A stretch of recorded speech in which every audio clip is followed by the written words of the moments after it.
It does, but it brings up other questions for me. But I don't want to sort of just bombard you with like questions about circulation. But Yeah, I'm here for that. so the ramp, sorry, these kind of linear pieces are just circulation, or are there classrooms in there?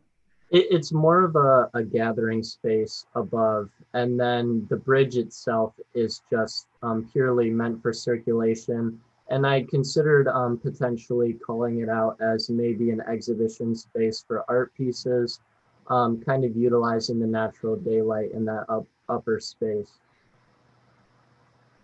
Okay, thank you. Yep. Thank you for the questions. Jordan, I thought it was a very beautiful film, and you're the first one underway, and really, really nice film. I have similar observations about the circulation. You know, you go a long way, and I think there could be little spaces and places along those routes where kids could sit together and interact and sit in the walls of those places a little bit. Maybe, I like when the model appeared at the bottom, it's surrounded by trees, and because we're in LA and it's very hot, I like the idea that maybe the trees are even bigger between all these forms and they're providing shade, and it's a kind of a lovely form that's embedded somewhere deeper into the landscape, maybe. Um, I I only have one practical observation on the grounds that I have an 18-month-old grandson and he runs absolutely everywhere.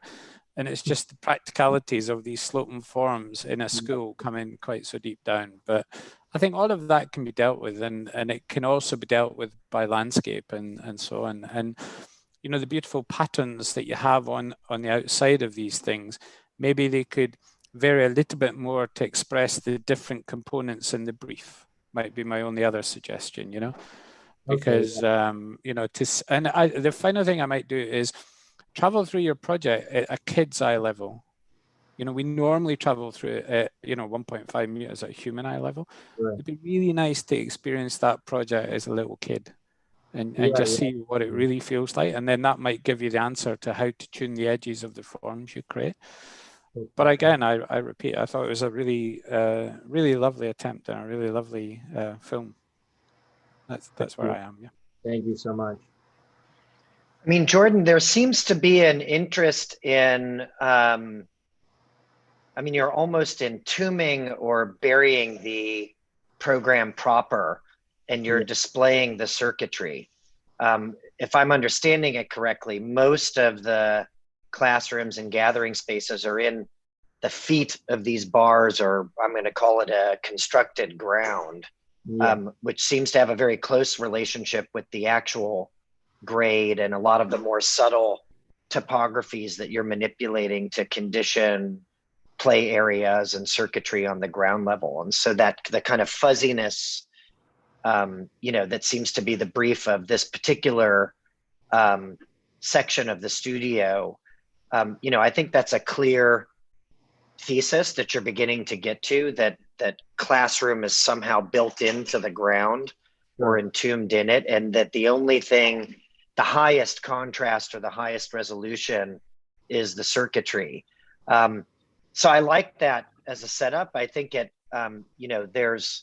there are, amongst the examples that you guys use, and we could name a lot of others, but Diamond Ranch is the closest to you. We could talk about the differences of being at grade, below grade, or hovering above it in terms of learning and learning environments. And I think there's a whole kind of curriculum or pedagogy to that proximity to the ground that you could maybe elucidate. I don't know if you've thought about that, but I could imagine that there's, based on these different topographies, there's different types of learning that conditions, not classrooms generically, but different kinds of learning environments that you're beginning to set up here, which I also find very exciting.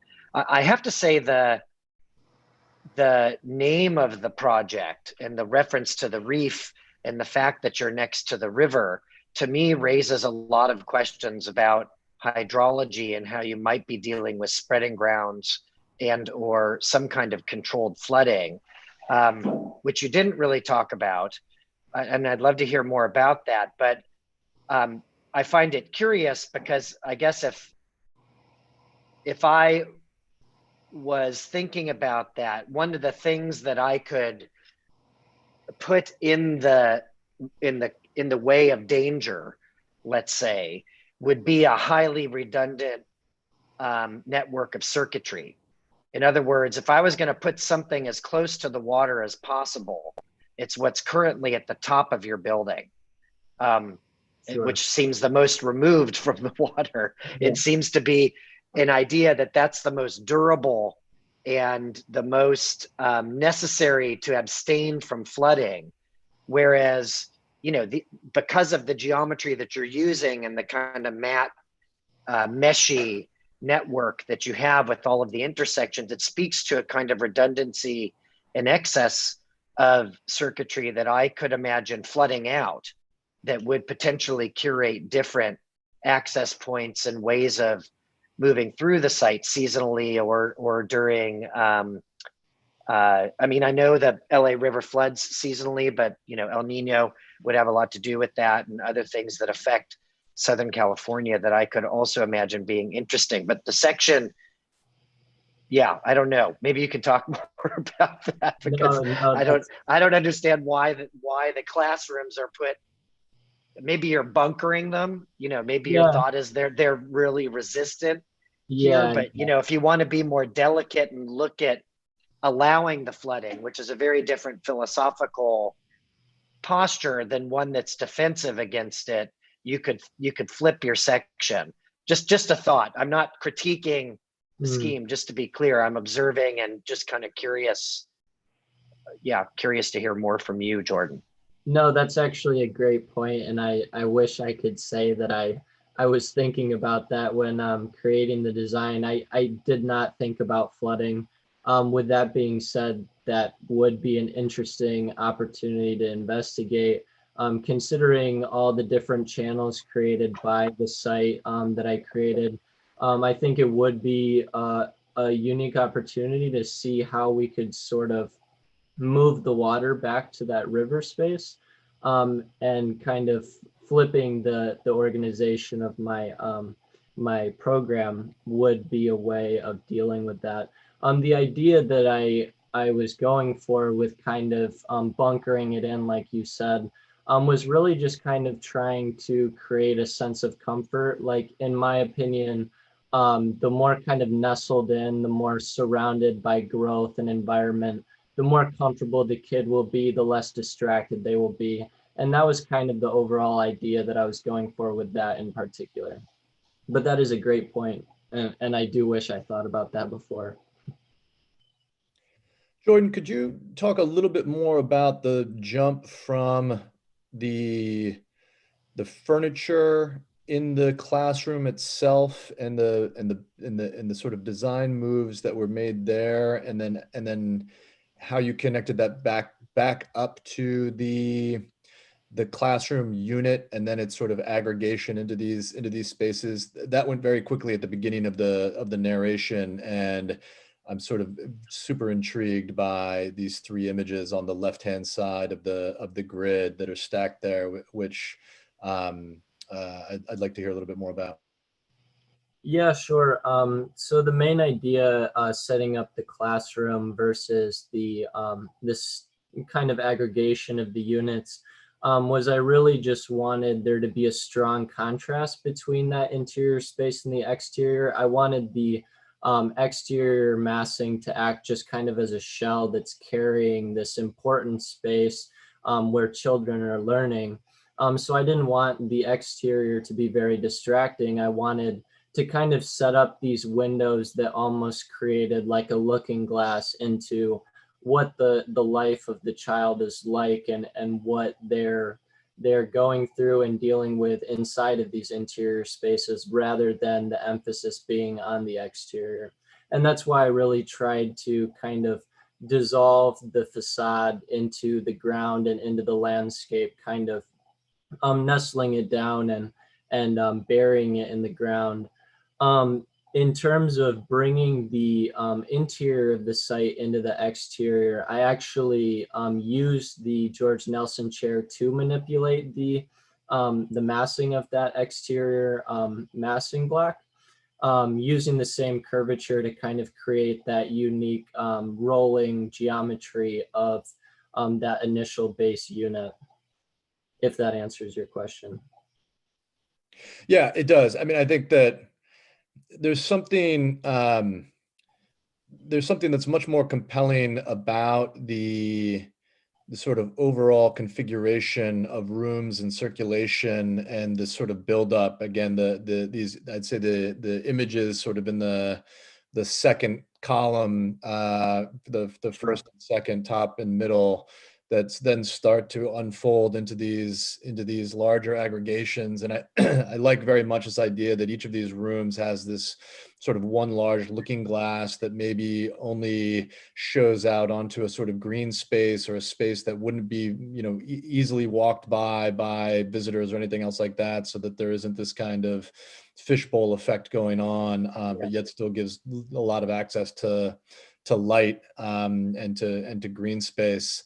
But then just like those interiors, like the interior of this classroom is sort of so clean and neat, and you've got like the tablet or something like that on the desk, and the apple. It's this kind of like wonderfully utopian, bizarre idea about what an elementary school classroom begins to look like. And there's a sort of I guess the exterior is like open to a certain kind of disorder, or open to a sort of kind of accidental space, or these kinds of interesting moments.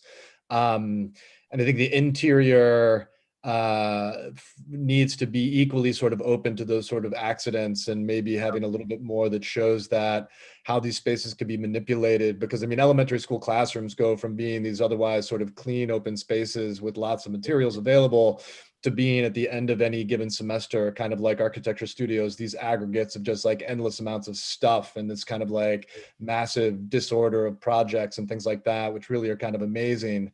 And so I'd want, you know, I'd sort of be really eager to see how it unfolds in time and use. And I think that goes equally for the sort of exterior spaces as well as for those internal classroom spaces. Sure, yeah, no, that's a great point. I could see it kind of showing how it looks at the beginning of the day, and then at the end of the day, kind of in contrast, and how that changes the environment. But that's a great point. Thank you. I also wanted to say something about maybe the exercise of the power of 10, which I think is interesting to me, and is interesting that people are asking the relationship between the interior and the project. Let's say the building, no, the chair to the interior to the building. And maybe what I like about the project is not trying to make itself similar. I mean, there is this idea that architects could and should design from the spoon to the city. And I think in a way, the power of 10 is one of those explanation of the Eames had the ability to design a house and to design a spoon and design an object, but they were not necessarily linked formally, meaning that it's a very different approach than the Bauhaus, where within the Bauhaus, you would imagine that you learn something from the chair, and then the chair leads you to the room, and then the room leads you to a building. So the idea that the detail could tell you what the building could and should look like. And to me, these are traps that somehow philosophically architects fall quite easily in. And I think you haven't, by the way, and probably nobody in Marcelo's has.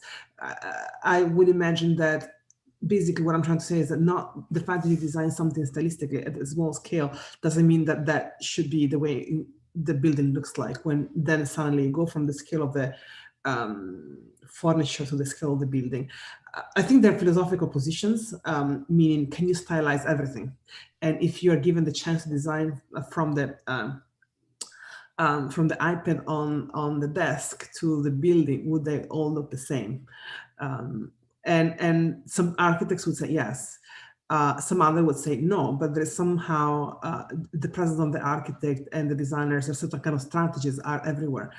And I think it's interesting that these pieces look eclectic, because they allow for partially they allow for life to happen in buildings. I think there is something about the fact that there is a certain philosophy of architecture that is not allowing for any hybrid even choices of furniture or objects or just living in them. And I think that's not tolerable in a project like a school. Probably it's not tolerable in a house either. You can imagine this total environment being totally designed, maybe in projects are much more constrained as scope, museum, things that you would keep pristine for the longest time.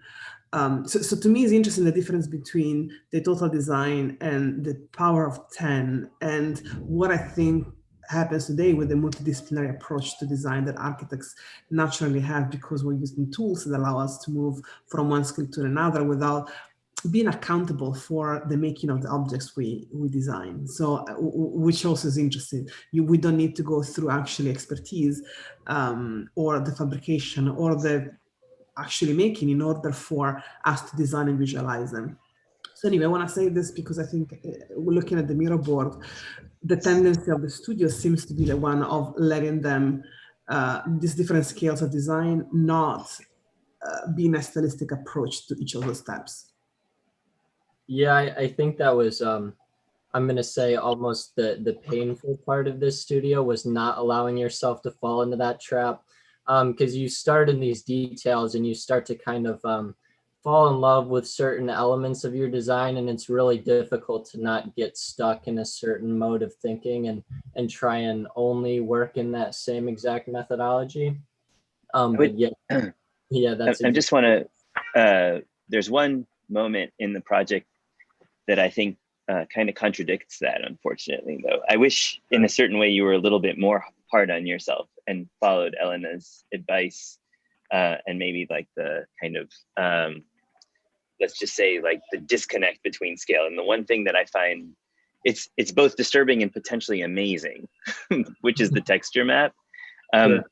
Like I think you said it was brick, but it's very peculiar how it sort of shows up on the buildings and the grounds in a very, it very much reads more as tile. Yeah. I don't know if that is an intentional change in scale, or are these just the world's smallest bricks, or? No. So the cladding is actually mosaic, and then the pavers are brick. And the idea was to kind of use a different cladding style for the exterior facade versus the paving system, but still kind of follow the same color scheme and pointillistic approach to kind of make them kind of coalesce into each other. That's the thing that maybe is trying to cohere the project or something. But the reading I get is very much like there's a kind of interior of a bathroom.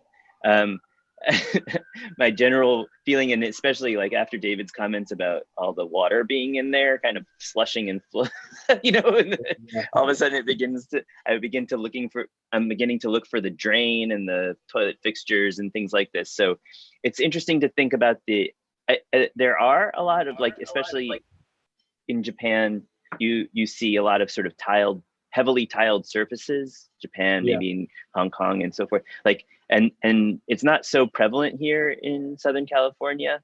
I'm not sure if there's a kind of environmental reason why people don't tile so much, but even the bricks, as the way that they're mapped, the texture is mapped onto the sort of more shared spaces, still feels kind of tiled in a very particular way. So this, I'm just saying, is maybe it contradicts the sort of scalar shift, and it produces a more cohesive kind of envelope of space, which I find both kind of disturbing and alluring. Like, if it really were tile, if every tile, if it not brick, but everything was a different scale of tile, where you really feel like you were in more of a kind of I don't know, infrastructural kind of fixture ready interior. I think it would also change the language, perhaps also, of the sort of the low sloping surfaces, which look almost ergonomic, because of the relationship, I guess, to the Nelson chair. So there's like this, there's an ergonomics to it, which I find interesting, and the weird way in which, like the Corbusier's chaise inside the Villa Savoie, how he sort of tiles over this surface. I think you could have maybe used tile instead of maybe thinking about brick and tile, but you really actually push the tile thing farther. Yeah.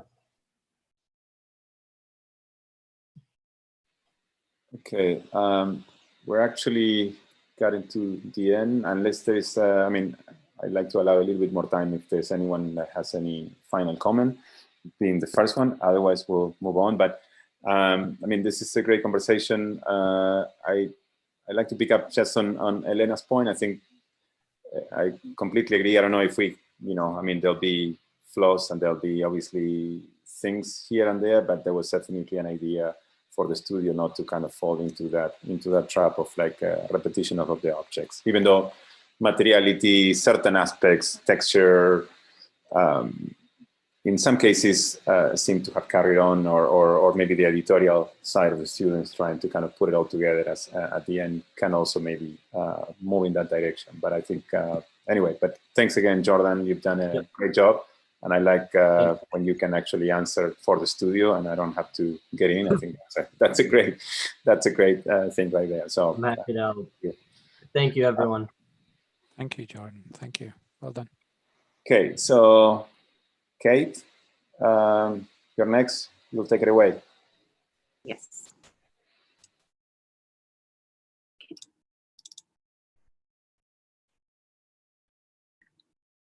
Okay. Hello, everyone. My name is Kate Cartmell. My project is titled Vault Form.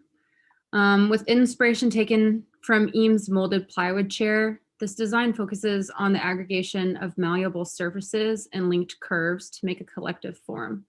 A toy's parts are arranged for a particular purpose, linking together to make a whole, same with the chair. Putting the pieces together renders it useful.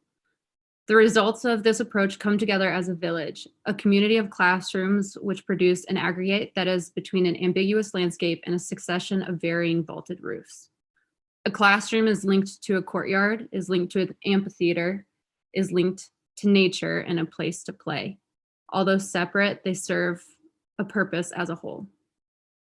The classroom in this design is simple enough to be utilized in multiple ways, together or alone, and each space is paired with an outdoor area that links all the classrooms together.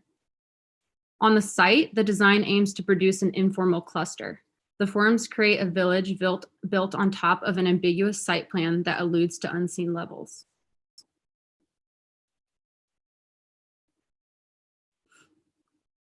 The site interacts with the surrounding areas by linking parking spaces, walking paths, and gathering spaces. Within the school, tight and intimate spaces are created between the forms. Classrooms are linked to exterior spaces where children can play or learn outdoors. Small, quiet moments are connected to large gathering spaces by the meandering in between.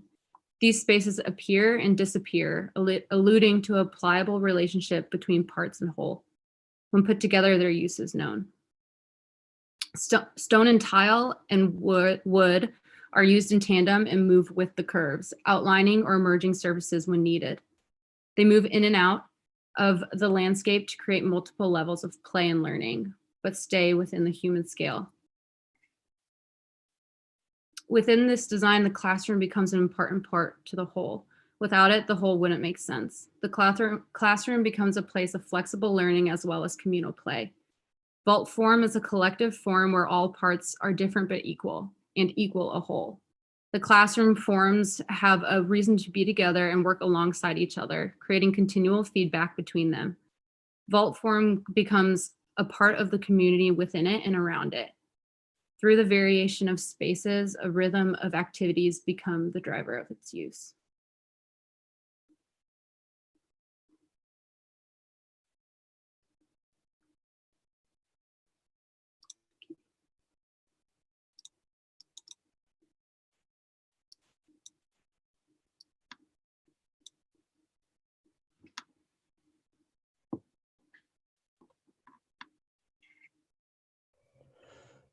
can I jump in?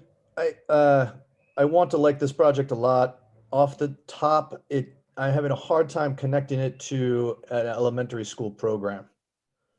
It comes off as like a really beautiful corporate conference retreat, with, you know, amazing surfaces and these big glass walls and this kind of these environments that you've built, and I really do appreciate this kind of the level of thought that's gone into going from the kind of the laminated wood interlocking conditions that then spiral out into this kind of village of interlocking conditions, and the material suggestions and the resolution there, I think is all very good, but it disappears the entire kind of sort of pedagogical academic investigation to the extent that there even sort of needed to be one. So that might either be a great thing or it might be sort of detrimental, but I would love to spend a day here doing like Aspen Ideas Festival or something like that. But I'm not sure how my 8-year-old daughter would take to it for school. Yeah, that's a good point. I think that from the beginning of my design, like even just designing the chair, I think I had more of an older child in mind rather than young children. So I think that I just tend to lean towards that when moving through the design. That's a great point. Thank you. But I think like even at the high school level, I mean, there's something. The image, middle row, first column on the far left, those big glass surfaces, curved surfaces with the kind of vertical brise-soleil shades, and the configurations of the chairs, and the auditorium on the right, and the kind of smaller, almost like screening room on the left. I mean, these are kind of like wonderful spaces. And I love that point, Jonathan. But I want to say, having 2 kids in elementary school right now, how much the language of pedagogy has become more like the corporate retreat. Like, I said it could be amazing, right? Like it could be, right? Like it might be the best thing about it, but it feels like they're training them for cocktail hour, from age 6 up, So what they're really going after is the parents, right? Like that's exactly really going after the it's a social club for us, and the kids' education is just secondary. But I mean, maybe also though, and this may say something more about the program and the way in which students who are a full generation, I guess they're in their 20s. How old are you, Kate? I'm 28. Yeah, so like also the culture of pedagogy that they grew up is very different from the one that you and I'm 45. Like in US, like what it meant to go to elementary school when we were kids as opposed to when they were kids, I think also is different. And then now we're looking at a whole new generation. So like every 20 years, I think you probably see a very different kind of elementary school campus sort of emerging out of some metabolism of a pedagogy. And I do think that corporate culture is the thing, not only to get buy-in from the parents, but actually is a way of producing what they call collaboration now. Like I just came out of the teachers conference with the kids teacher, and she's like telling us, your kid's a great collaborator. And I was like, I don't know when the last time somebody said that about, like that's amazing. How to evaluate a 10-year-old based on their capacity to share and do teamwork. I mean, it's amazing, but that's where we are, I think. But maybe if I can, sorry, I'm gonna stay. I just want to bring one point because I mean, both Michael, Jonathan, and I have kids in the same school, and it's by no means a typical school, I mean, they like to call it magical, and because it's the greenery and so on. I see the point. I mean, I could see like something like this related to kind of hospitality in Bali or in some sort of exotic island.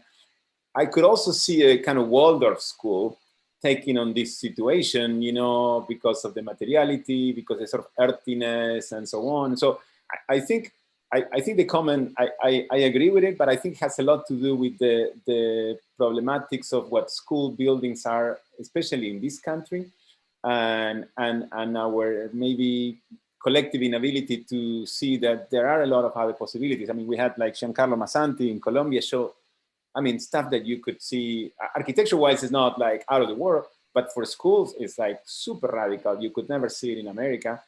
You know, they're building it. And so, I mean, I don't know. I like to suspend judgment on that particularly. Sorry. Marcelo, I was sorry, David, go ahead.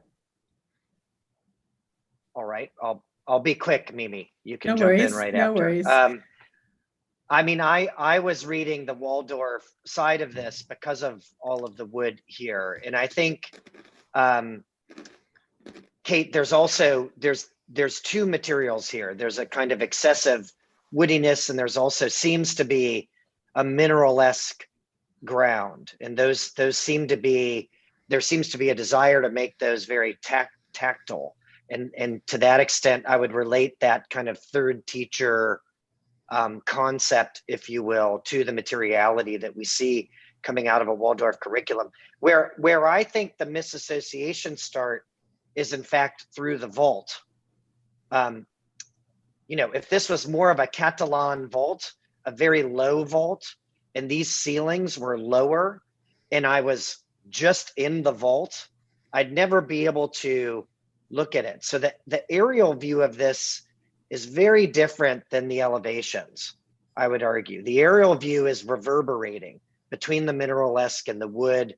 There's a kind of vibration and some distinction. It's not super high contrast, but it seems very low. And the vaulting looks, there's not a lot of shade and shadow that suggests that it's high vaulting, but it seems very low to the ground.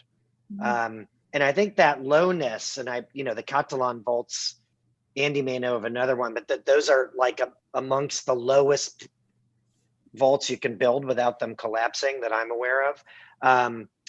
You know, like it speaks to that kind of lowness, that the concept here is not that it's a vault on stilts, but that it's all about the vault, and that you're kind of in the wood, and that channeling and granular cross-hatching dictates circulation and curriculum.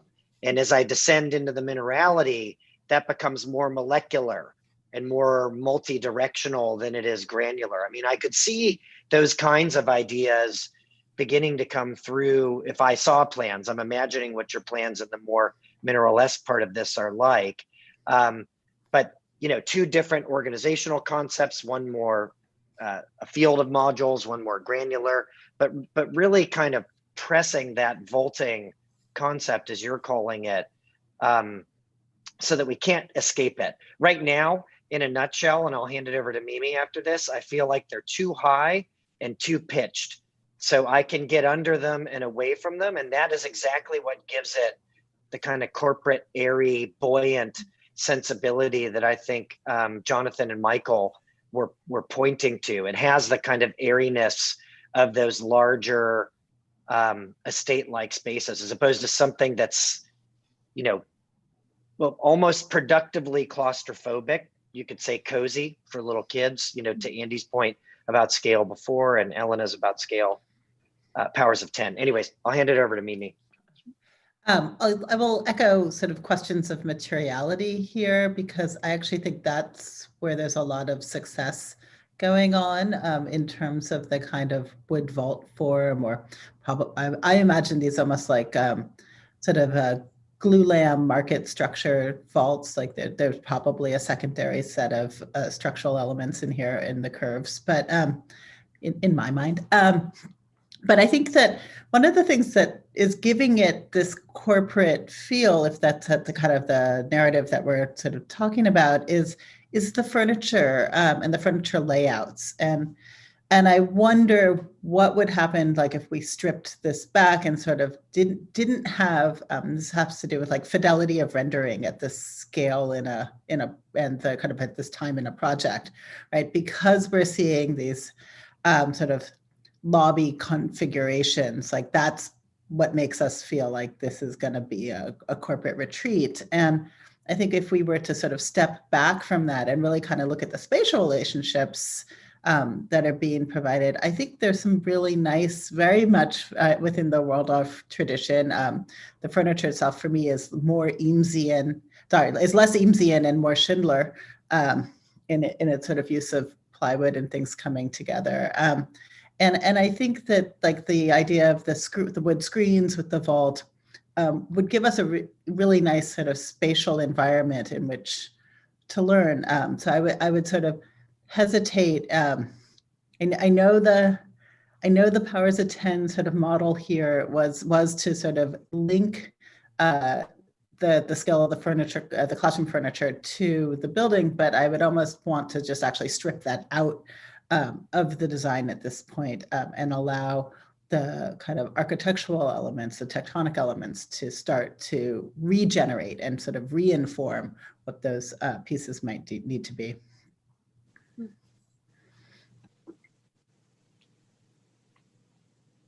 Martina?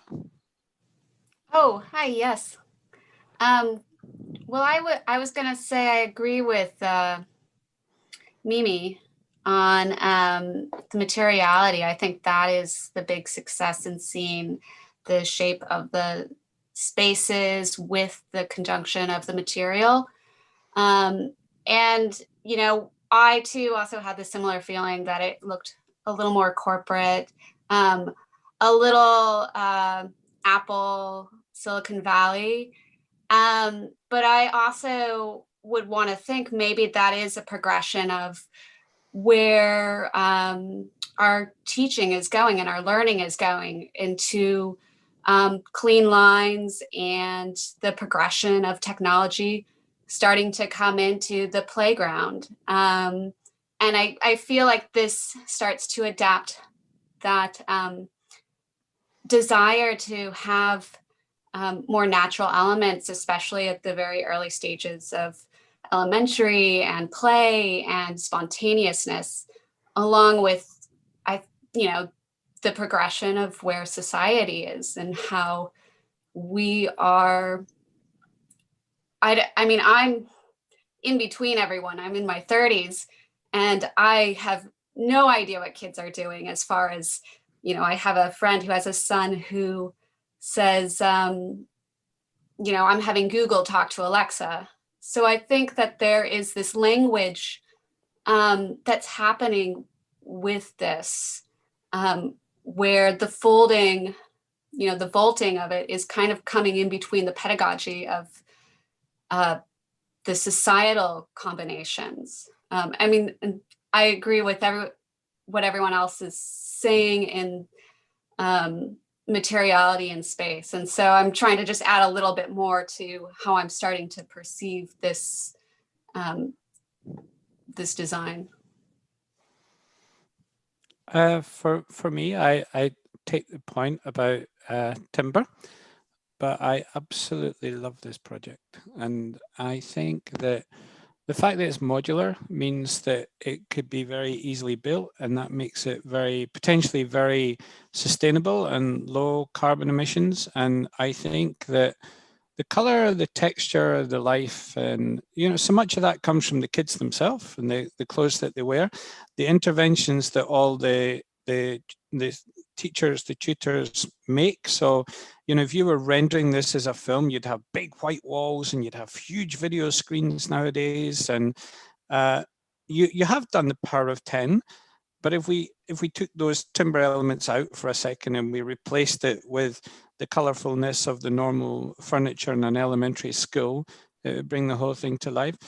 Timber has many variants, and I could imagine that you could pick 6 different veneers or bent ply that would be in the different zones. So timber itself could bring an awful lot of color to the whole thing. It doesn't necessarily just have to be one color. I mean, just the image behind David, is multi-colored, and any of those could quite easily be different timber variants, for instance, So I think with a really good rendering company, you could very quickly take if I call the fellow critics potential clients, the client's observations are, it feels a bit Aspen. I think with a good rendering company, you could transform it overnight. And you could fill it with the life and spirit of the kids and the landscape and all of that. And one might have a different conversation about it. I kind of feel it's the sort of building where, you could really use it in the evenings as well. And education for all in a community is a big theme too. And it starts its life as a thing for kids in the morning and older folk in the afternoon kind of thing, you know. But I like the way it's embedded in the landscape. I think I like the way it has a kid scale as well as a human scale. And I think as the landscape developed and embedded all these forms, and you know, there are multi-volumes where you might have a proper gathering space. So the modularity gives you lots of opportunities, you know. So it's in the spirit of the early ones that Marcelo was showing you, that are court and objects and squares and so on. But you've absolutely developed your own language, and I like it. I really do. But I do take the point about timber and the aspen. I get that. Yeah, I get that. But I think it could be quite easily tackled, I guess, is my main point. Yeah. At the risk of repeating myself, I think you can handle it. But again, I thought a beautiful video, and definitely you've handled the power of 10. Definitely. Thank you. Thank you. Thank you. Thank you.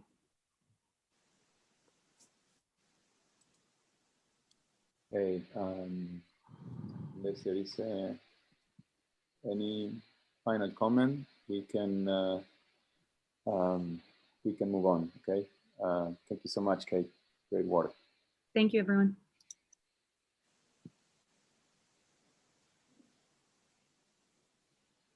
Who's sorry, I don't have my list.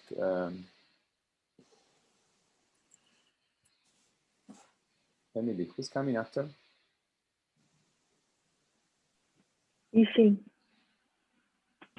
Yixin?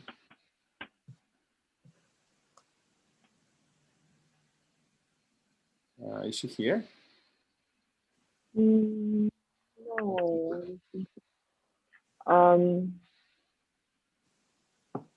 Yes. Maybe we can go to Jorge first and I will contact her. She has her stuff up, but I don't see her here. But she's not in the Zoom, I realize now. Yeah. Let me see if I can contact her. Yes. All right. Jorge, could you jump in now? Yeah, sure. Thank you, Let Jorge. me share my screen. Can you hear me well? Yes. Thank you. Okay. So.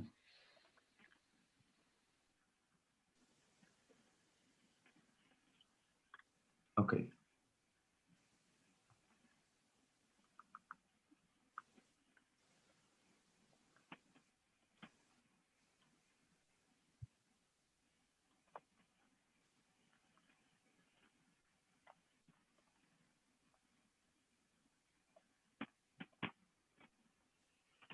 On this meandering aggregate, a sequence of classrooms playfully organizes around courtyards and assembles in a way not unlike children's toys.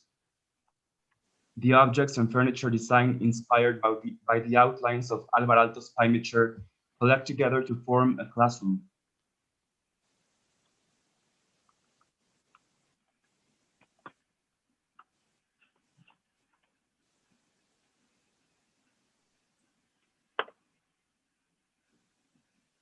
The concrete materiality of the volume and the shape of the cut silhouette reminds us of Paul Virilio and Claude Parent's church and other brutalist buildings of the post-war. However, in my school, the rashness of these surfaces and the pavers using old cobblestone contrasts and mitigates with the large window walls which connect to the interior and the exterior, and the vivid colors and playful interior spaces that you find in the classrooms.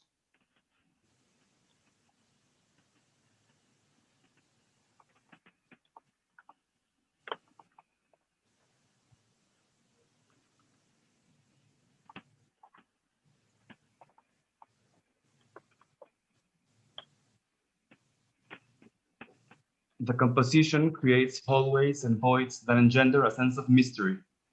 Greenery and soil compose a balanced landscape merging with the building as a whole. The urban context is considered so that the school becomes part of the city and connects to the future LA River Park.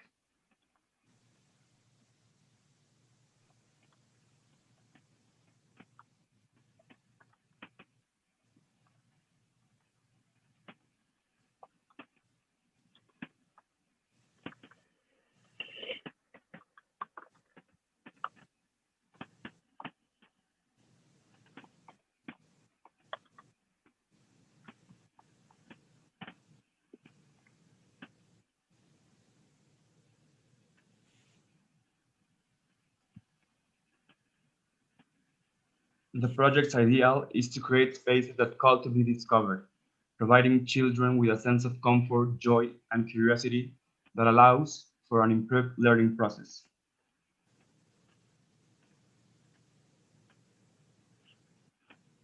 Thank you very much.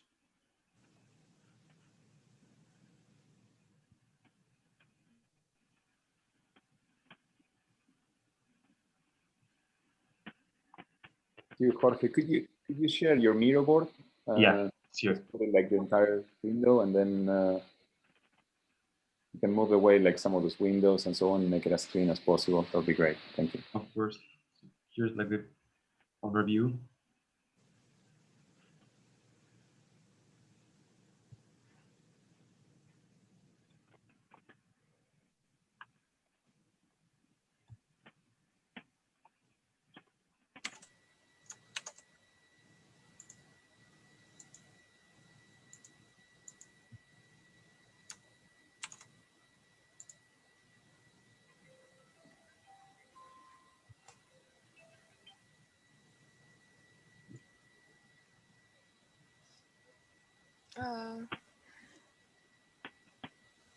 I think if I may just start off to piggyback on Elena's comments from a couple projects ago, and I've begun thinking about how the contrast between how forms look as furniture to forms as architecture, and trying to see them not as creating affinities or replications, but pushing against one another.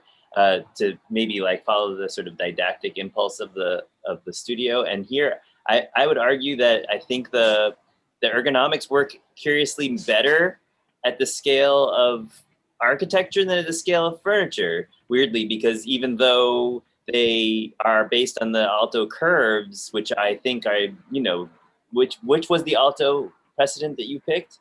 The Pioneer chair. Yeah. Yeah. And that's a very specific set of curves for very, you know, and it's interesting that when you blow up a curve like that to the scale of architecture, how it produces a different kind of read. And I think you called it brutalist at some point. And I'm not even sure that's 100% where I see the project. It seems like really beautiful and homogeneous in a kind of, it feels more like if, Miralles were working on this project, he would have it would be delicate at the level of even the thickness of the formwork, you know, the pieces of the formwork that you have layered into your texture map. That indicates to me that it's not about brutalism. It's about a certain kind of monumentalization of the mundane. To me, I have to say, I love the project. I think it's beautiful, it's elegant, it's thoughtful. I think it does have the same problems that Jonathan noticed about the kind of corporate glass, sort of continuous glass situation. Like even if they were just understood to have like metal frames and could slide open or whatever, it would change the corporate look straight away. But overall, the project seems super beautiful, and I would frankly hire someone else to do the furniture. Thanks, Michael.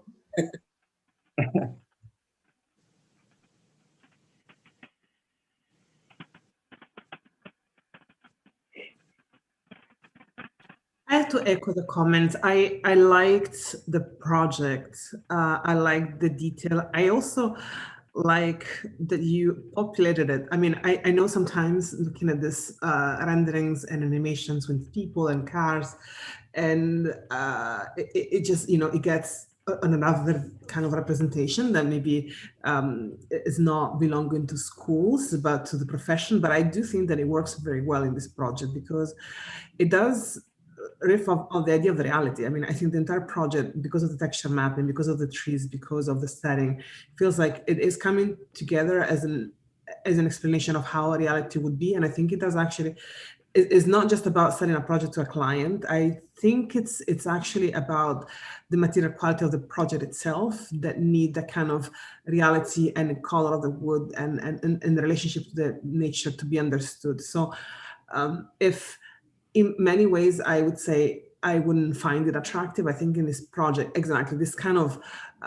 settings where actually your project becomes real within the real image, it actually makes it quite successful, I think, because of the specific take on form and material, which I think needs believability, actually, to be able to understand that those two come together. I mean, the formal expression and the material are pressured against each other. So maybe the form is pressured by the texture, and so that doesn't need to be extremely exuberant. The texture adds that layer of interest and depth to it. And so if you would render in another way that doesn't have actually the materiality on it, might look simplistic, whereas I think it works very well together when you have both that implement each other. And I think it doesn't make it a banal representation of rendering for the many, let's say.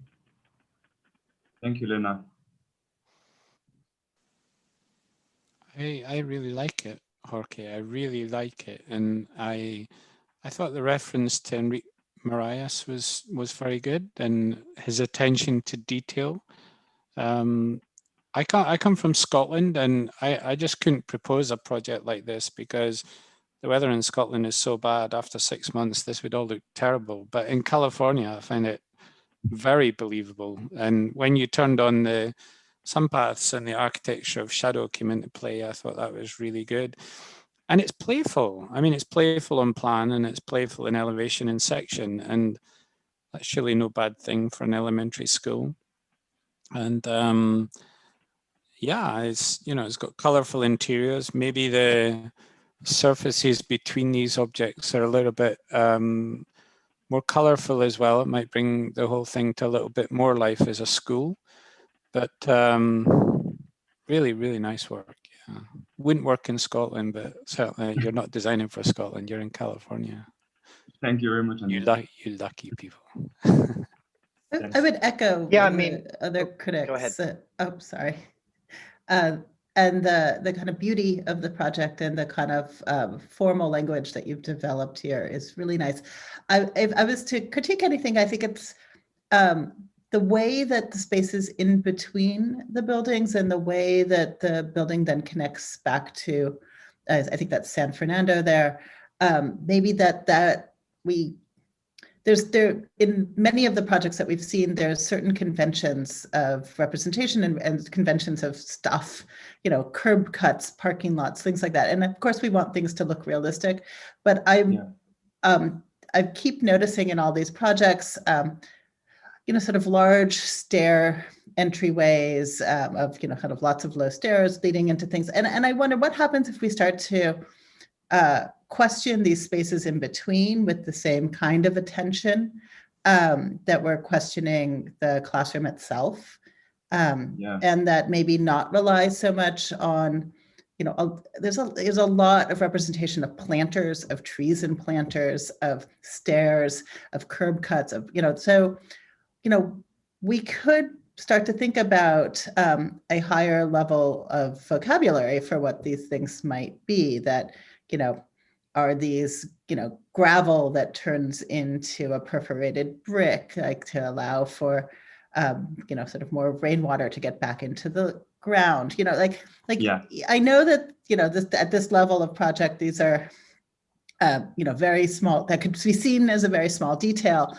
But I also think that it's an aesthetic detail. It's about, when we talk about relationships of, say, the building to the landscape, like whether or not you are putting something in a planter or whether you are sort of recreating a kind of more organic sort of relationship to the kind of the found landscape is something to sort of be mindful of. And so this is maybe the last 3 projects that I've seen, like how do you be specific but not generic? Yeah, I think that's a really important point, Mimi, particularly in Southern California. And we can see a discourse about that in those spaces in between, from Neutra to Diamond Ranch. The landscape is part of the classroom.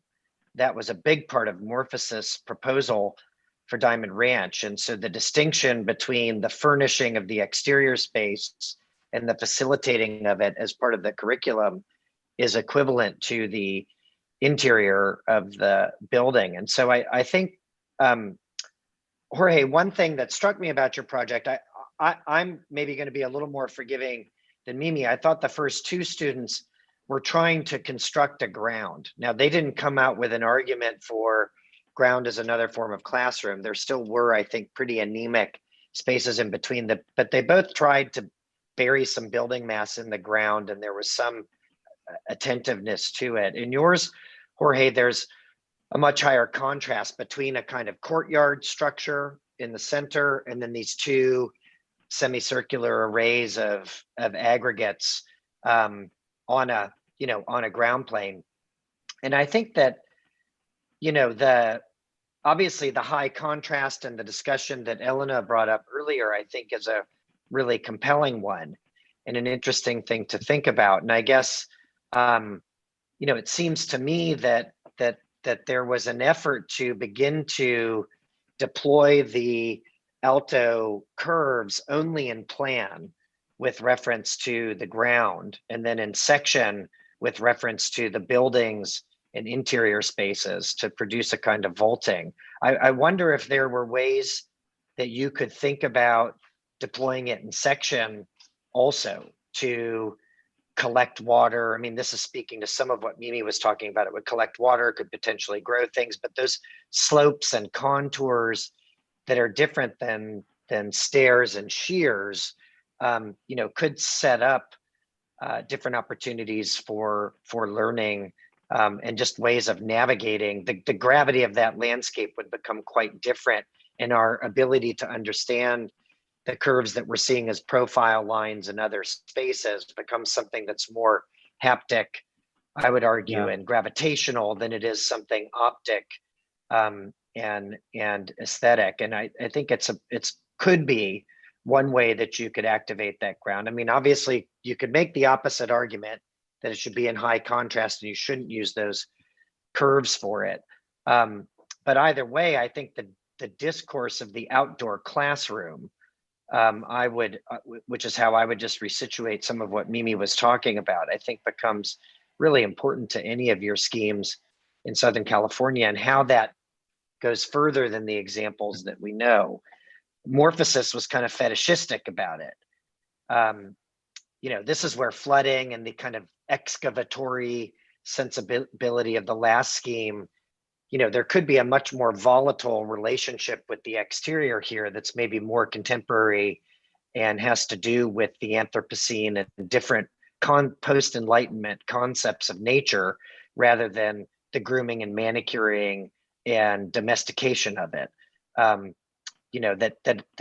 That your scheme is not unique in bringing up. I would maybe subject that more to Kate's scheme, which I was reading as a kind of more excavatory scheme, but it could be something any of you three could play with in terms of how you begin to think about that groundscape. I think that's a great point, David, and it echoes what Mimi was saying as well, because I was just going to reiterate that there's something that needs to be pushed beyond this kind of reiteration of the horizontal ground plane or grade, which that large central structure kind of reaffirms somewhat radically in contrast to the classroom pavilions, for lack of a better word, right? And the idea of pushing that curve or pushing more radically up and down into the grade, excavating below, pulling these levels up above would create these kinds of wonderful moments that would take the concepts even further.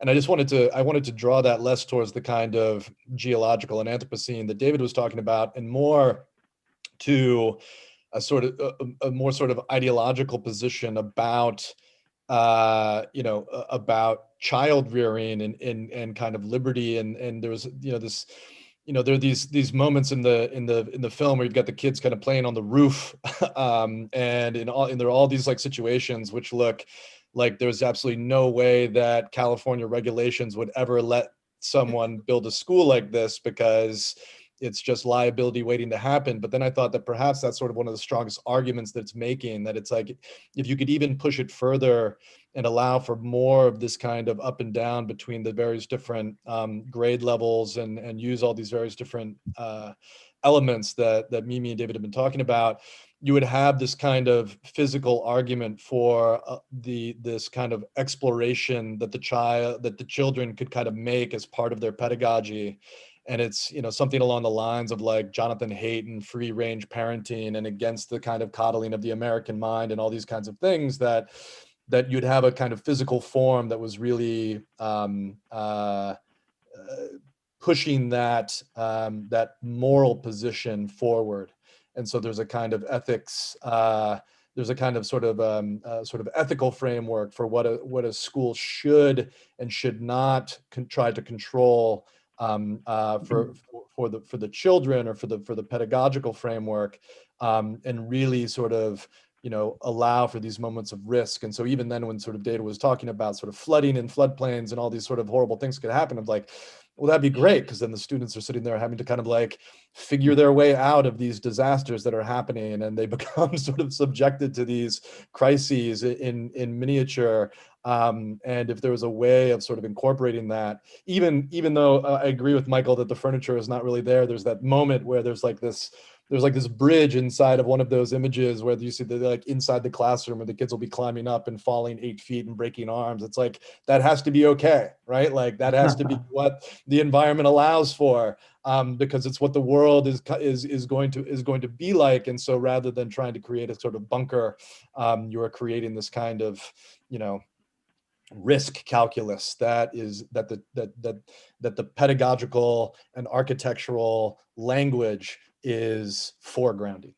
So yeah, I mean, I would agree. I like this project quite a lot, and it has this kind of morphing of the organic. I mean, I start to reference a lot of some Cuban projects in some South American schools that I've seen, just in the way that the classrooms are clustered, and the specific view that you have there. And obviously the formal aspect and the way that you've drawn out using the curve, it's not necessarily what I would call organic architecture at all. It's definitely has a much more refinement to it, but it does, as you're saying, Jonathan, have this playfulness of, you know, where are you challenging the boundaries of learning? You know, you're kind of going back and forth with your surfaces of the landscape, and the surface also of the architecture and the roofs. And I think that is just a very engaging way to think about, you know, designing for further learning, and for this kind of spontaneous learning, along with, you know, the learning that you have to do. You have to learn math, and you have to learn how to count, and, you know, ABCs. So I think, yeah, this does it very well. Thank you very sort much. of kind of jump onto both comments that we've just proceeded, and think about, I'll start back. I think one of the things we've been talking about is flooding on the site. And actually, I think the actual larger concern on the site is actually toxicity and the need for remediation, much more so than flooding. The river is concretized with a soft bottom at this point, so it's not as likely to flood, but Taylor Yard is undergoing a massive remediation project, and they're having to bring in new soil to pretty much top it all off, and bury sort of the, 150 years of toxic development on that site. So thinking about ideas of new ground as a kind of anthropocentric idea of like, how do we move forward into, through education, is also thinking about one's relationship to what could be nature, right? Like that we have to build a new nature on top of something that we have already destroyed a little bit. And I think that creates this opportunity to illustrate ideas of new ground, of sort of topographic relationships of the landscape to the building. So I think that there's some kind of conflation that this becomes sort of almost ecological and as well as pedagogical at the same time. Yeah. It is Mimi, it's a super fun site, isn't it? If I remember correctly, or it was up to be one, at least, you know, we were like 20 years ago at SciArc, there was a couple of things that we did between SciArc and UCLA on this site. And it was a site that we used at UCLA for almost a decade. And the toxicity is huge. I don't remember if it's actually technically a Superfund site or not. I'm not sure if it's exactly a Superfund site, but in talking to Mia Lehrer and Deborah Weintraub from the city about the Taylor Yard, I do know that they're like the first thing that they had to do was basically bring in like 10 feet of soil to cover the entire space. That's kind of one of the largest conditions that they have. They're making all of these mounds and things in order to sort of help. They have to soak it up. Yep. Yeah, the spreading grounds. I mean, there's a couple of different strategies that she was looking at and others at that time that were not flooding, but you know, that spreading grounds are similar where it helps to soak up the toxicity. But they're all, you know, there's also in LA, I think it's interesting to note, there's the school, and you all could tell me what public school it is that was built on, I believe, a Superfund site. It was definitely a brownfield site downtown that had to be evacuated, right? Around 2005, if I remember correctly. And so the whole issue of the ground here and its toxicity is both I think, as John was pointing out, a potential learning opportunity, but it's also a very contemporary and very different one than you know, anything having to do with the classic sense of the pictorial or how we domesticate landscape. Here it's threatening, potentially toxic. You might get sick from it. How do you use that as an educational tool? I think as an opportunity to think about how these students begin curating that very toxic groundscape. Those are tools we're going to need in the future. Those are like, you know, zombie apocalypse tools. George Ramirez School. Yeah, I think the discussion of the ground in terms of even though I have to say we didn't look at the potential remediation or the environmental toxicity of it, but I think how that couples with the need to actually reconceive the ground, both as a sort of like physical, but a kind of social element. I mean, Mimi was hinting to maybe to the problem of that the kind of landscape design maybe in this particular project, which is fantastic. But I do think, you know, the sort of courtyards and the maybe excess of pavement or maybe the excess of centrality of those spaces could actually take on a different design. No? So, but anyway, thank you so much, Jorge. This is great. Congrats. And we're going to move on now. Yixin, you're with us. Thank you.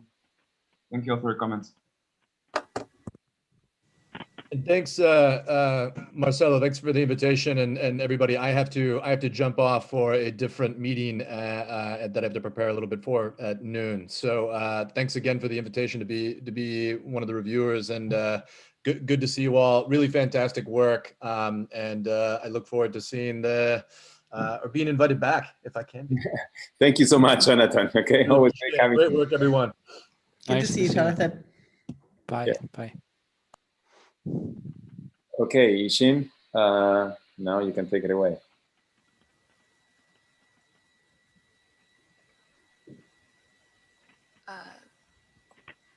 Hello everyone. My design start from the Le Corbusier chair, which is a very classic modern furniture, and I find it. I'm sorry, it's so resolution is very low. Maybe can you put it on full screen, Yixin? Yeah. Great. Yeah. Thank you. And I find it has the potential. And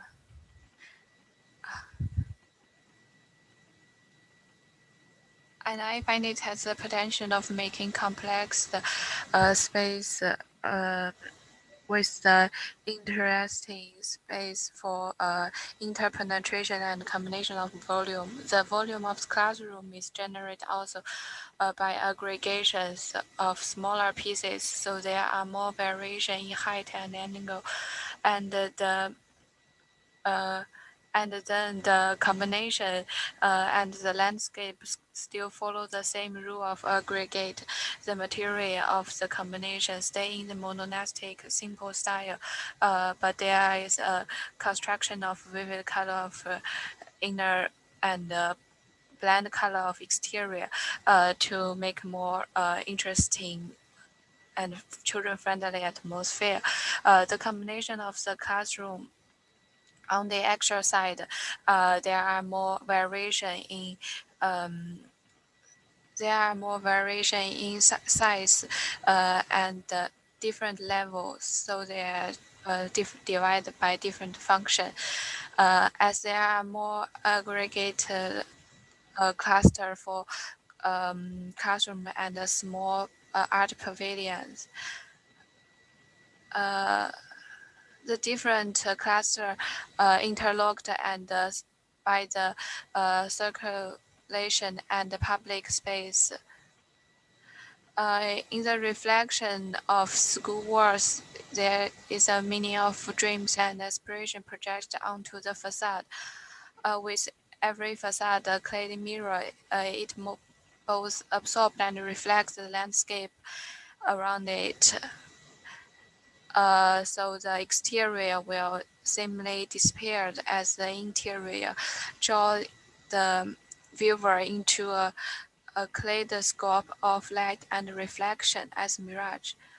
While put the landscape in and reflect it out, this building becomes a perceptual echo chamber bounced between the dream of unreal and realistic.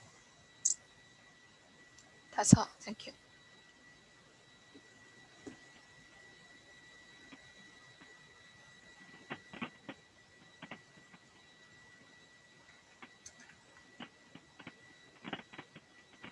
I love the project. I mean, I cannot deny my love for this iridescent material collection and metallic shine. So I think this is a weakness I have. And so among the many projects we've seen with natural wood, I think this probably might not be the best environment for children, but I really love it.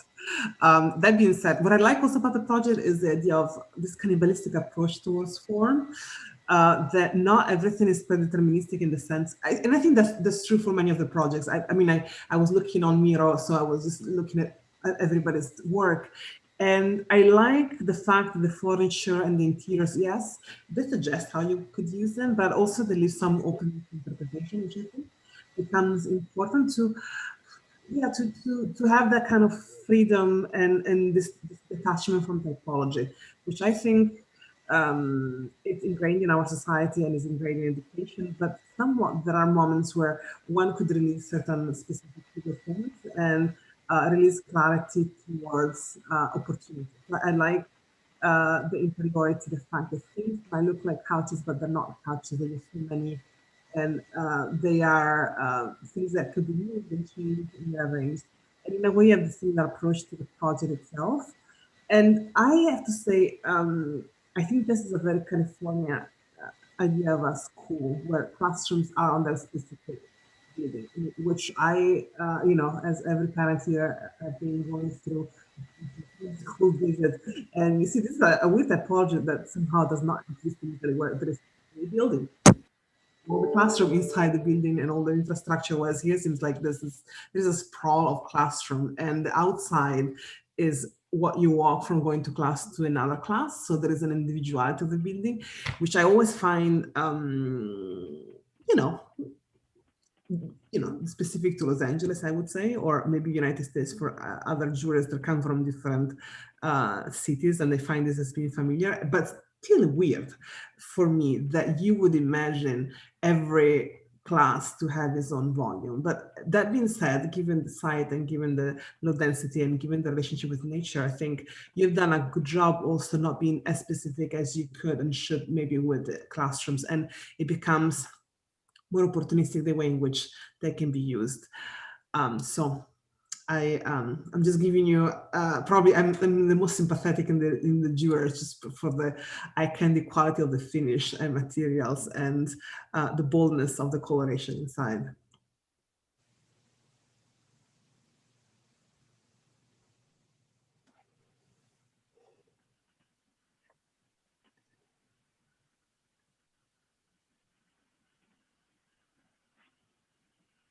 I think it's another really interesting project. I mean, we've had tiles, then timber, then concrete, and now polished metal, and you know, all of which are very, very interesting. And I think, again, there's an incredible richness, places for kids to run around and explore, and they'd all be really good places to play hide and seek, and you know, go about learning in experimental ways. And I have to say, they're as far removed from the school that I went to in the 1960s as I could possibly imagine. And I'd kind of like to be in LA and go into any of these schools, to be very honest.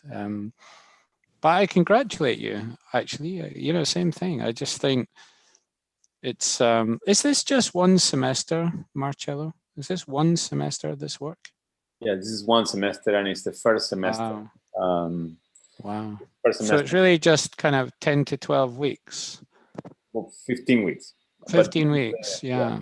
Wow. I mean, I failed to say this. I think Florencia hinted to it, but so the students this is the first semester at Zeiger, or, well, not at Zeiger, but at Zeiger remotely.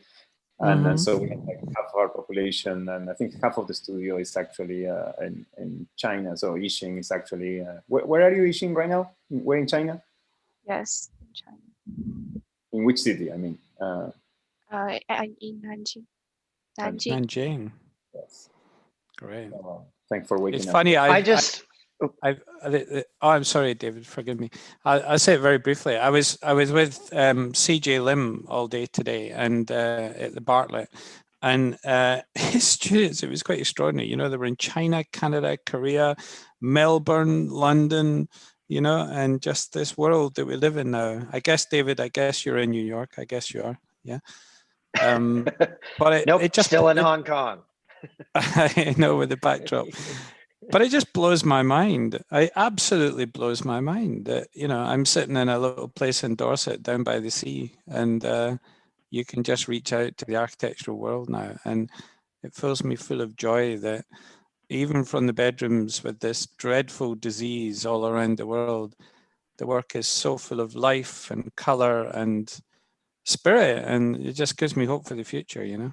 I'm really enjoying looking at this work. Yeah. Great. Yeah, I just want to make a couple of comments, Yixin.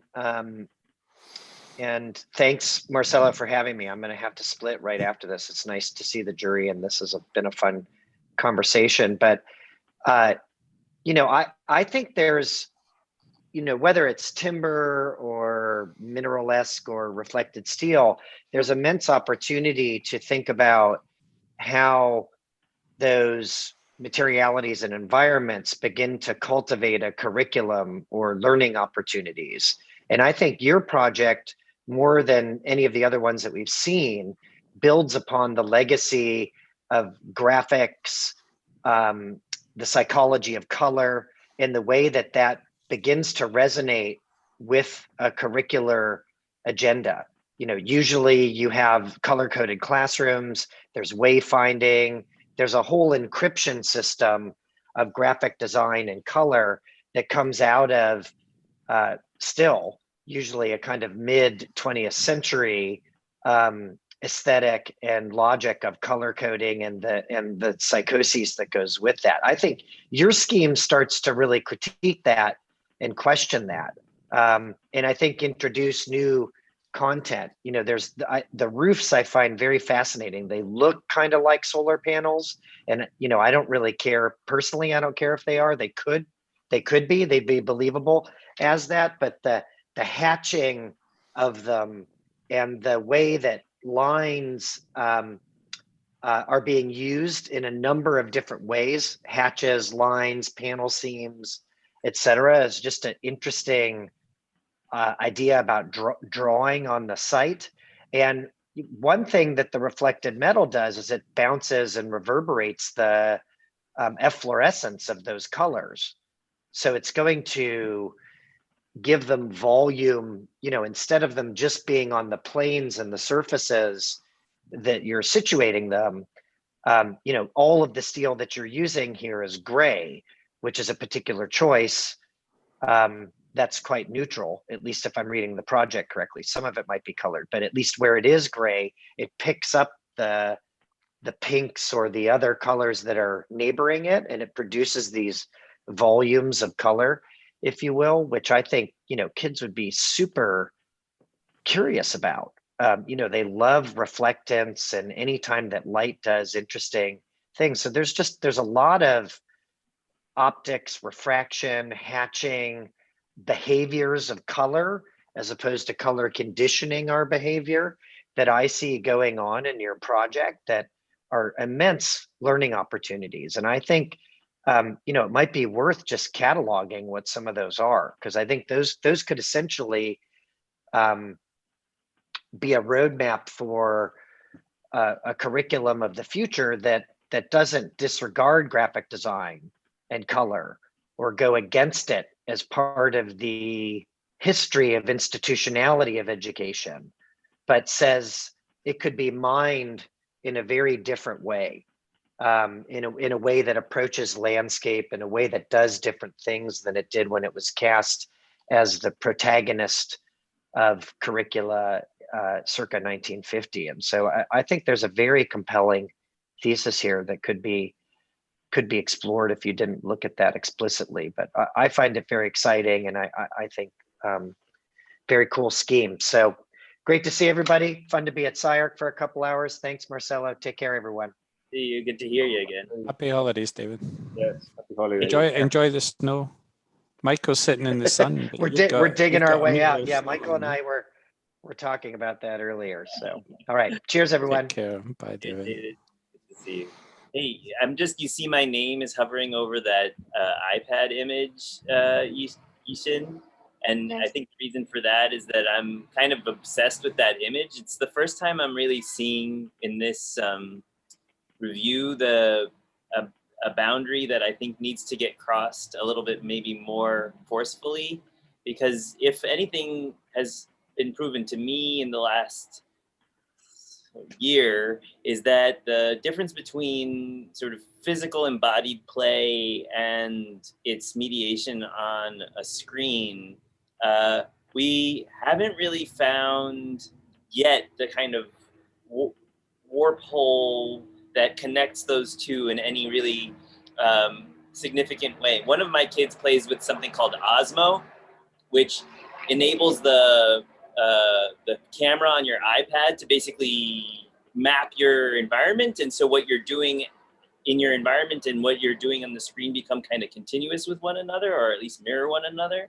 And that image, which I think actually I have to say, the closer and closer you get to it, the weirder and weirder it gets. Because like, I was looking at it on the Miro, but I don't know if you want to zoom in, Yixin. I'm sorry, there's a helicopter over me. Yes. The cops say hi. They like your scheme too. But I was just looking at it pretty closely, and it's wild. Like, first of all, you see reflections of the Lego bricks. And the reflections of the Lego bricks are just shadows being cast onto the iPad. Then the iPad has an image in it. And then there's the rose, which sort of looks like it's in the iPad, but also like the stem of the rose almost appears as it's coming out of the iPad. So there's some kind of robotic thing. There's a rose and then the Legos. I think for me, that moment in the project is so specific in, Jesus. They don't like that I'm on reviews. They're gonna put me in jail. I think it's so specific about the way in which a kind of didactic moment might happen between the embodied learner and the screen learner. I think there's an important thing there. And I guess the reflectiveness of the entire scheme is where I would pursue that farther, which is to say, screens tend to be reflective. We have these now all of them seem to be reflective. You don't get the matte screen practically ever anymore for the resolution and so forth. But it just strikes me, the Prada store that OMA did in the late 90s and early 2000s, it obsolesced so badly, so quickly because of the embeddedness of the screens. But it strikes me that that's not a trivial part of architecture today, is the sort of 3 inches of mediation that you get from like the eye to the hand, maybe 3 feet, I suppose, or a meter, whatever. You know, Andy, you're in Scotland, so you guys are ahead of us in terms of, like, you should, like, but I think that that should have, in my view, found its way into the other images of the project, where surfaces that are unexpected to be active surfaces become active. The surfaces that appear to be just kind of break in order to make openings, and then there are sort of like entry areas. I think there's one kind of corner that you sort of you know, you cut off in order to create an entry. I was just thinking that's such a great opportunity to embed some kind of a media thing there.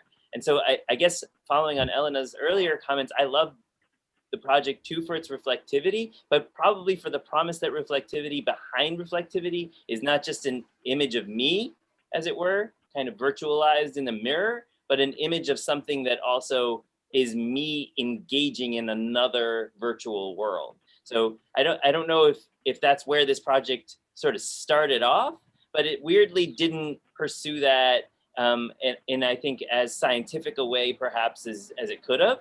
And it's just, it's something that now I'm gonna hold other people accountable to because of your project. So I think congratulations to that. And I'm sorry for everybody else for, you know.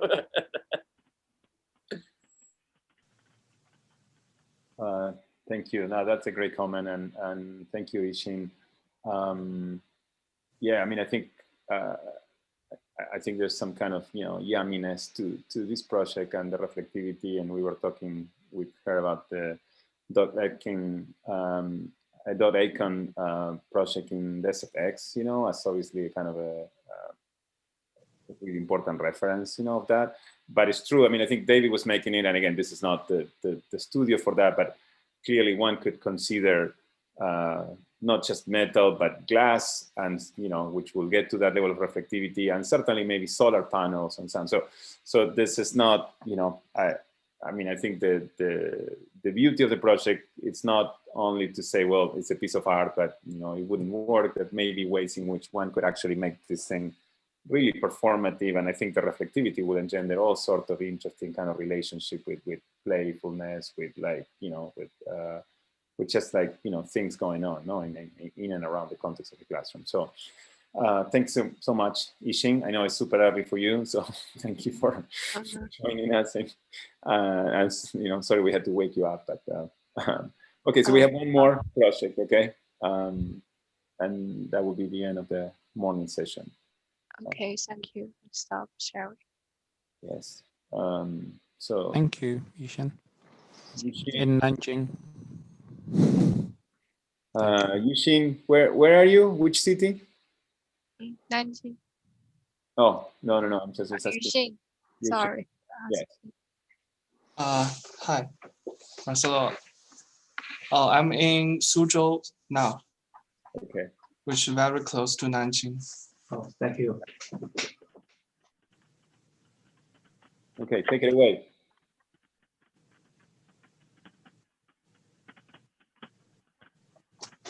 Okay, I'm going to share.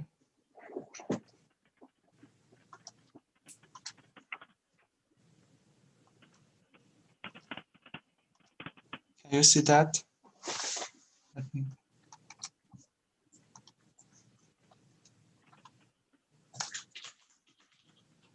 Okay. So my project's called Diner Room. So I just started with the critique of traditional schooling and education, which is characteristic by the rigidity of the furniture and the space. So inspired by the Charles Animus, the lounge chair, I try to incorporate flexible elements into my space, and try to not only appear more softness and roundness, but incorporate the multi-purpose ideas that suits the changing conditions. So within the classroom, the space is divided either by the the floor patterns and the elevation to suit for different purpose. And outside the classroom cluster, the material and the try to create the reflective surfaces to encourage the interactivity of the people and with the environment. When going to the bigger scale of the classroom cluster, I try to aggregate more with the playground using the bridge, but also as the parameter of my cluster. So the classroom cluster will combine with other public space with the shared space shows here as a sunken plaza. The sunken parts connects all the way to the Greenland across the LA railway and being overlapped by the connecting bridges. I try to create the path that's introduce different direction and purpose. So you can see in some area in this sunken part, they can lead ways to the shared space like a very open playground.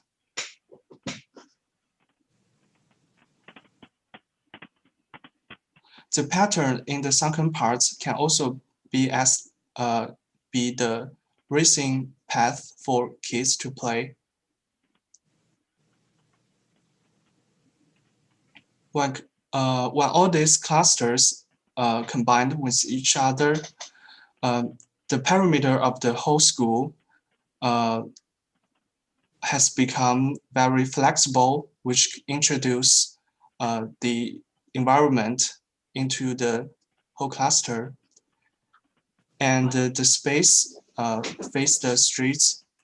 I try to create more openness into the connecting parts, but also in the center of my school to maintain the sense of connection and togetherness.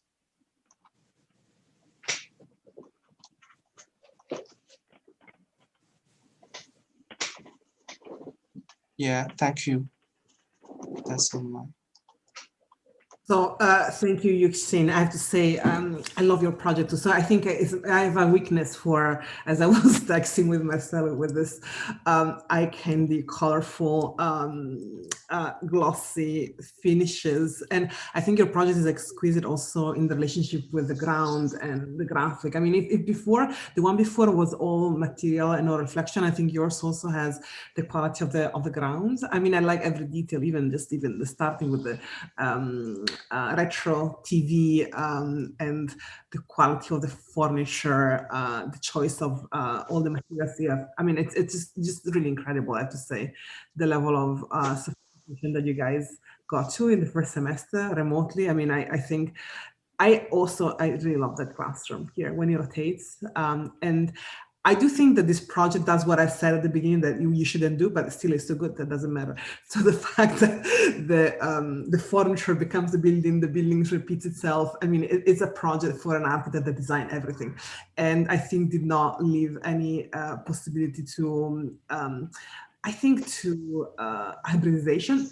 Still, I think it's so rich to begin with that it accepts messiness, which I like about the project. I mean, some projects really are designed all the way stylistically and they cannot accept anything in them but themselves. I think your project is generous because of the exuberance of self to begin with that actually accepts also life to enter the project. I also think today, I was even texting Marcelo, I really like this composite reality. I think you've done this Pinktopia. The color is everywhere now, and even changes the vegetation, but somewhat at some point merges into the reality, and somewhat it's fine. It does create this environment that is this bubble of coloration, and I find, I have to say, one could say the pink is infantilizing in many ways, like how pink and blue would be this two infantilizing tint that one would use. And I think there's a lot going on when you look at children's schools where the color become bright, they become ways of, defining shapes and letters and catching the attention of the students. Whereas I think yours does not do that, which I appreciate, and does not become, I think, an issue of gender. I mean, you don't have the other opposites. So, but it becomes a way to create a space full of chromatic effects, which I like. And I like the fact that the word on itself, the school is, becomes the entire Los Angeles. I know that if I would give you more space, you would color all of it, actually. I also like it when you go not photorealistic like this one, when you have this, it's only model, let's say, not model within the setting of the city, when it becomes more abstract. So anyway, great job. Yeah, thank you. I'll jump in. Great project. I actually really like the use of the graphics and the color. It's subtle. It's something that, I mean, it's tamed almost, in this way that really works for Southern California. I mean, obviously you could add more pop to it, but I think even with this one scheme of the color, you could almost add anything and it would work. But I also wanted to compliment you on kind of this expansion of the landscape. Like I could see that you really thought about the overall, placement of how the buildings interacted with the indoor outside. You have some on pedestals, you have kind of courtyards coming in between and kind of side spots courtyards, and you have the terracing. I know there's more details that could go into that, but that was something that I think we've talked about, and just kind of looking back at the first scheme where the classrooms were down below, seems like you've brought those up above and kind of made these overall play spaces. So where everything is now kind of going into the in-between, but also looks like you could circulate, anywhere almost in this, and it's also seemingly contained. I would wonder how much of that is being contained within the site. It looks like it's all depressed into one area, and how much of the context around starts to come in. But overall, I think the use of it is done very well. Yes. In some area, I think this connecting bridge may not be like form a circulation, but within the cluster. And because I try to create the connection at different intensity in different places. Yeah. We don't have so I'm being a little old-fashioned today in that I'm kind of missing old-fashioned things like sections and plans, just to be able to have a sense of clarity on some of these projects, which are quite complex and trying to do a lot of things. And is it my understanding on this project that it's basically sited on top of a plinth, that there is this thing you're calling a bridge is actually like a layer that covers the entire site? Because I saw in one of the images that there is a space below as well.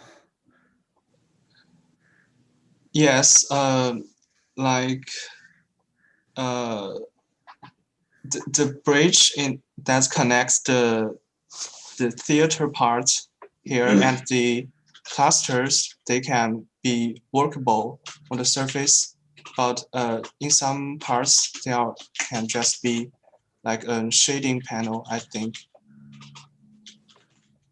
Okay, so there's the bridge, which is the kind of rose-colored sort of linear piece, but then I see some carving out into the site as well, say in the foreground of this image, where it meets the street.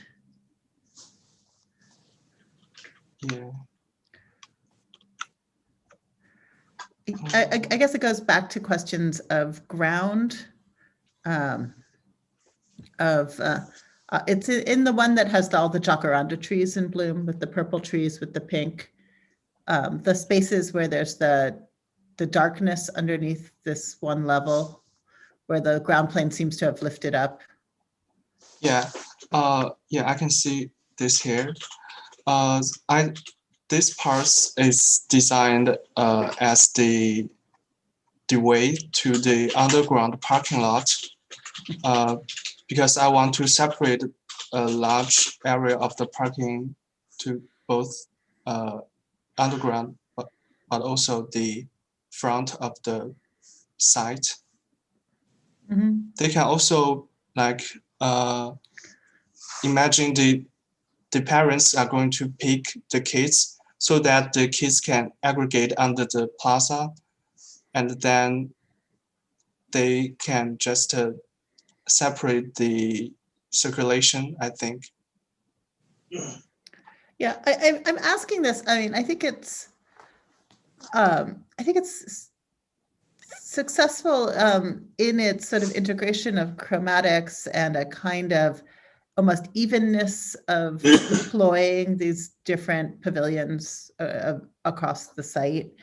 And I think where I'd love to push it, because I think that one of the questions that arose for me in the previous project is issues of shade in response to questions of reflectivity, and that those two things, you know, if you too much sun on reflected surfaces and you end up with a kind of like, you know, a flaming solar baked kind of a landscape. But here there are these gestures which are starting to look like extensions of the roof planes or extensions of the ground plane, which begin to offer different levels of shade and exposure. And I think that combined with the kind of reflective surface, it is a really kind of, I'd like to encourage that, that direction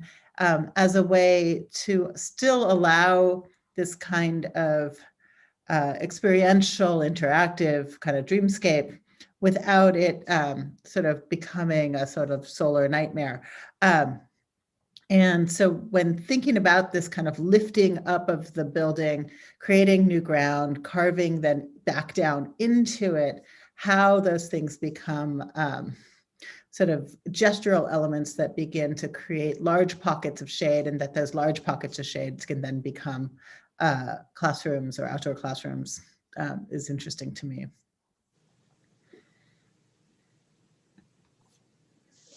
Yeah, I think the direction is great, because considering the climate and the sun in LA, this reflecting and shading relationship is, I think it's more, has more possibility to explore. Thank you. I think what we've seen are 5 great projects in a row, actually. I don't think there's any weak ones. I think they're all very, very interesting. And I think I've been thinking, why do I like these so much? And I think they're potentially the first schools designed post-COVID. In other words, there's the great indoors has become the great outdoors. So there's places to play for kids, and there is room for all these buildings to breathe, which I think will be increasingly important. They're not stacked up, so people don't have to use stairs and lifts and so on, you know. And I think the reason why I like this one is you add into that as well, it's playful, it's joyful, and it's fun, and everything we've missed. So for that, I thank you, because again, you know, wherever you've been designing this in a little room somewhere on your own, you know, it has tremendous spirit. I mean, they all do, all 5 projects actually. But I love the color. I think it's very LA. I loved your little video at the start, because that was my school, and that was the telly at my school, and I never saw colored television until I was 8 years of age. So we looked at the world in black and white, and particularly when man landed on the moon, through tiny little televisions like that. And the desks that we had were the desks that you showed in that photograph. God, I feel old. And we all had to put our head on the table like that, yeah, because the teacher wanted some peace, you know, and I used to fall asleep and then I'd get in trouble. And it's just when you showed that little movie, I suddenly realized how old I've got, because the primary school that I went to was a million miles away from this kind of thing. But there you go. So that was my class, those desks, that was it. Yeah. And the teachers made us put our head on the tables like that just so they could get some peace, because they couldn't control anybody. And it's but you know, this is the nice thing. This is a 21st century education facility, and I'd love my grandson to move to LA and go to that school. You know, that would be nice. But then I'd have to go with him. I couldn't bear to be without him. So yeah, very, very happy project. Look how happy that is. Happiness is a good thing. Maybe we've all forgotten, but it's good. I agree. Thank you. It's a very playful and joyful scheme. And I think one thing that from the precedents that Marcelo showed at the beginning, that I think this one kind of carries forward, is that it's not afraid to assert its contemporaneity in a way that those projects didn't fear that either. I think that sense of being in one's time, if I may, this one has a very like a signature of almost like 6 months ago, but that's not a critique of the project. I love that ethos of embracing a style and moving through it and seeing its potentialities. And then what we've come to realize is that when you really go all in on that, your architecture becomes an object of preservation and like a kind of cultural monument. So, I mean, it might very well be that's the very particular pink. I think even if I visited that Ajay store that you wrote about, Mimi, that might very well be exactly that pink when it opens. It's very close, yes. You're right. I mean, but when you introduce that, though, like a materiality of a difference between the rose gold apple reflective case, which is what I think is here, plus the kind of terracotta stucco of the Ajay store, is, you know, it's a very evocative, like very desirable place to be. Like, I think you would really, you know, sort of want to have this kind of combination of materials together.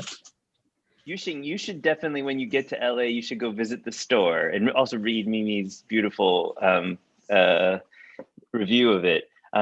It also, because the shapes, if I'm not mistaken, also have very similar curvature. So, but the other thing that I wanted to just say is that I'm also thankful for you showing me that pink color so that I would get off my balcony and not turn that color. No, I'm joking. I agree with Andy. It's been a lovely morning. I've enjoyed it thoroughly on my balcony and sharing this time with you. And thank you, Marcelo, for inviting me as well. I do need to jump off at 12:30. So good to see you all, and congratulations to the students.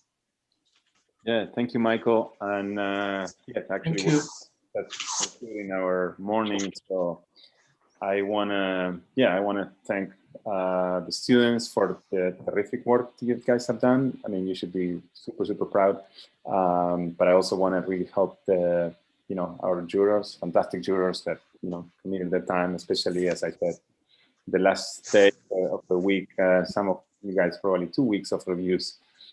So you've done your fair share, and you're super, super generous and constructive. know, and I know it means a lot. It definitely means a lot for me, but I know it means even more for the students, you know, that are far away in the little spaces and cubicles or whatever. So hopefully this will end soon.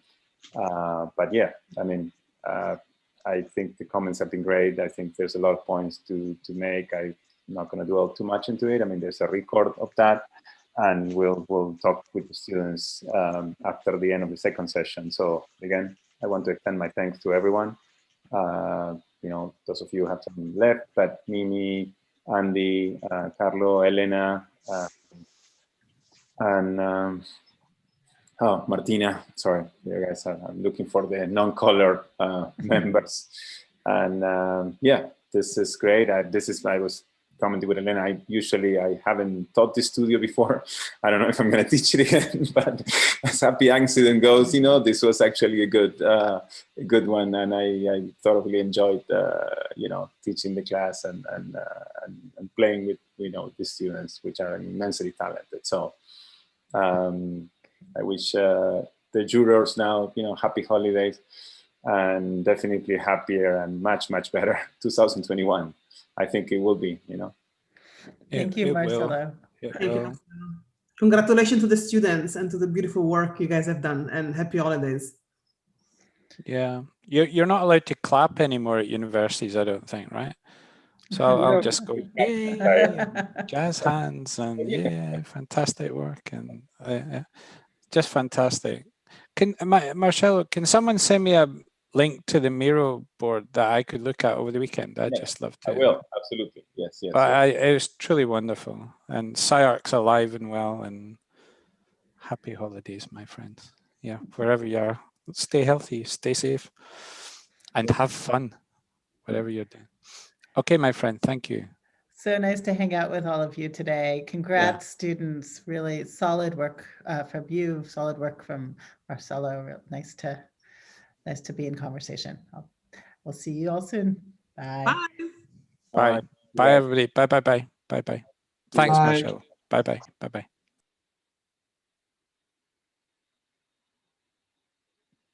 So we'll meet you guys. We'll resume at 2, okay? So, you know, I want to see everyone here, you know, so if you need to take a little nap or something, you know, do what you need to, but then come back, okay? And those of you who are presenting, I mean, everyone needs to be here, you know, a few minutes before as well, okay? Awesome work, guys, okay? I'll leave my comments for the end, but, you know, really, really great morning, okay? So you should all be super proud. Thank you, guys. See you later. Thank you. One thing, yeah. Jordan Boy, to my attention that you guys need to share the sound. There's a option before you share the screen. You need to share the sound, or otherwise nobody will be able to hear anything. Just making sure the second session, like if you have sound, don't forget to do that. So it'll be a shame to lose sound. Yeah, I think you guys actually grab it. not a big Cool.